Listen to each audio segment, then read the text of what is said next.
Hello student, welcome back to my channel Ali Classes. Today we are going to discuss about animal tissue. As we know that plant tissue have already learned, and now we are going to discuss about animal tissue. Without wasting of time, let's start. Okay. So animal tissue. Animal tissue चार type का होता है. There are tissue four type का होता है. कौन कौन सा होता है? तो पहला हो गया आपका एपिथेलियल टिश्यू. ठीक है, epithelial tissue. Epithelial tissue. And now second connective tissue. Connective tissue. Okay. And third muscular tissue. Muscular tissue. And last fourth nervous tissue. Nervous tissue. ठीक है, nervous tissue. We will discuss one by one. First of all, we are going to talk about epithelial tissue. That is the type of plant tissue. तो हम लोग एक एक करके देख लेते हैं एपिथेलियल टिश्यू क्या है. तो अभी हम लोग बात करने वाले हैं एपिथेलियल टिश्यू के बारे में. एपिथेलियल टिश्यू के बारे में हम लोग बात करने वाले हैं. ये क्या कुछ है? ठीक है, देखिए. As we know that everything needs protection from heat, light, cold, rain, etc. हर चीज को कहीं ना कहीं प्रोटेक्शन की जरूरत होती है. जैसे अगर हम हट को बाहर निकाल दें बॉडी से, तो वो गर्मी की वजह से, हीट की वजह से क्या होगा? ड्राई हो जाएगा. या फिर ठंडा की वजह से भी जो है वो कहीं ना कहीं नुकसान होगा उसका. तो बॉडी के अंदर जितने भी ऑर्गन्स है सभी को प्रोटेक्शन की जरूरत होती है.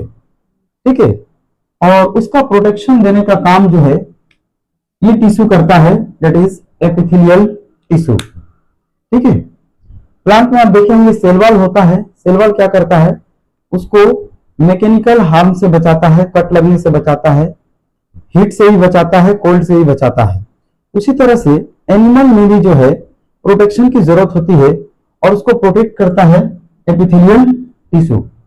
तो एपिथेलियल ना केवल प्रोटेक्शन देता है बल्कि जितने भी माइक्रोब्स है वो सभी को एंट्री को भी रोकता है, यानी कि बॉडी के अंदर इंटर नहीं करने देता है.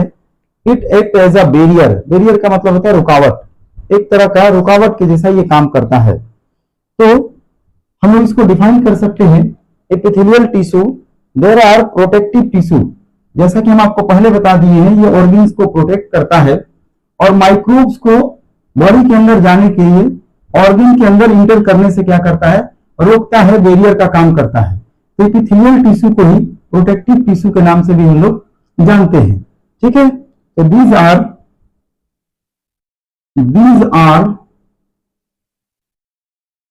Protective tissue. These are protective tissue covering most of the organ.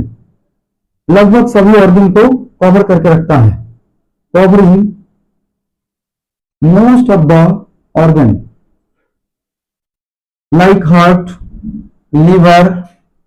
ठीक है, ऑर्गन्स. और फॉर्म अ बैरियर. और क्या करता है?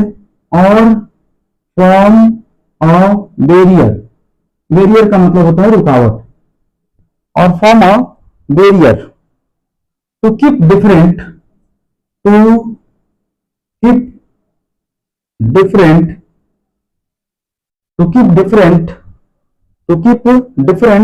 बॉडी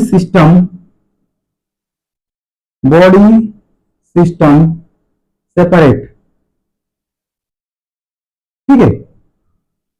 तो बॉडी सिस्टम को अलग करके भी ये रखता है, एक दूसरे के बीच में रुकावट डालता है. to keep different body system separate.